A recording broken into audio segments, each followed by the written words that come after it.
My name is Leslie Ann Jones, and I'm the Director of Music Recording and Scoring at Skywalker Sound. My job at Skywalker is to run the scoring stage, and the scoring stage was really built to record music. We do a lot of scores for video games, some television shows, but mostly records. I grew up in a musical family and played guitar in my teenage years. My father was the band leader, satirist Spike Jones. And my mother was a singer in his band, and her name is Helen Greco. Oh, my heart went boom, boom. I was surrounded by music all the time. We'd be in Las Vegas when we were younger. The only thing to do at night was to watch my parents' shows, and I sat and watched my mother every night sing. And you know, I always felt kind of bad when I was growing up because we never got to go to summer camp or family vacations, but I think we got the better end of the deal. I knew I could never be as good a guitar player as I wanted to be because I was self-taught, but I really enjoyed mixing sound and started a sound company with a couple of friends of mine, and we went and did sound for other bands, and then I got a job in a recording studio. Having such a varied clientele, I think, requires a knowledge about different kinds of music, string quartets, rock bands, jazz, orchestras. You don't know what's going to walk in the door the next day. It could be completely different from what you did the day before. The way I do it, the choices that I make might change with the different kinds of music that I do. I might change the microphones that I use, I might change the placement in the room. There probably isn't another facility that has a scoring stage in a building with audio post-production for film.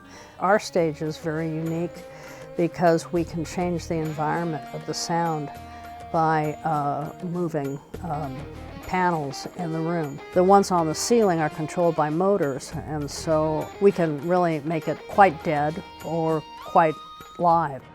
We also have baffles that we can use in between people to separate them.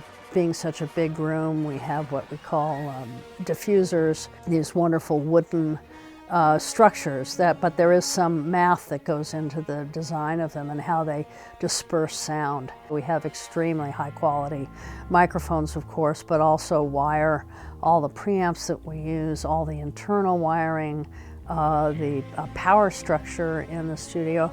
All of that is done to reduce any amount of noise, and our room is probably one of the quietest rooms of any recording studio. We're off the beaten path, so you don't have to worry about trucks or anything like that.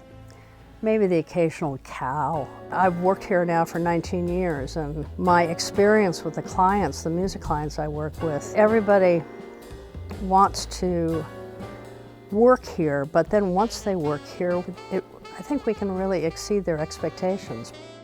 Digital recording has been around for quite a while, but the growth of the technology has really changed what we're able to do and allow us to do things sometimes faster, but sometimes as a result of technology, it allows people to get in and dive in a little deeper, and that can actually take more time, at least on the scoring side. We try to marry both the analog way of thinking, as if we only have 24 tracks to record and it's a 3-minute tune and everybody has to play really well together.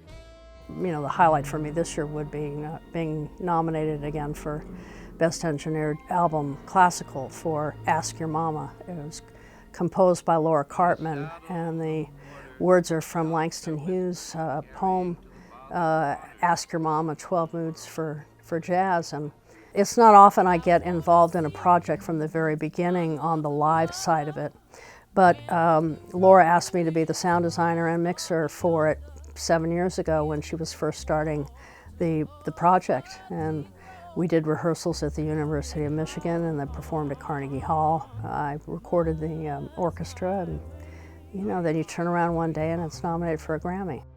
It's the artist that's the most important thing, you know. I sit behind a console, and I'm not the artist. If I was, I'd be out making records myself, but I don't. So it's really my job to make the artist sound good.